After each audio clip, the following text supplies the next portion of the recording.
बात करते हैं इसके बारे में भी थोड़ी। मोर केवल एक सुंदर पक्षी ही नहीं बल्कि इसे हिंदू धर्म की कथाओं में भी ऊंचा दर्जा दिया गया है। सम्राट चंद्रगुप्त मौर्य के राज्य में जो सिक्के चलते थे उनके एक तरफ मोर बना होता था।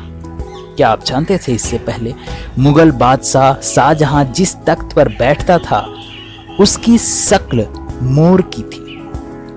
2 मोरों के मध्य बादशाह की गद्दी थी तथा पीछे पंख फैलाए मोर हीरो पन्नों से जड़े इस तख्त का नाम तख्त ताउस रखा गया। नाम तख्त ताउस याद रखिएगा।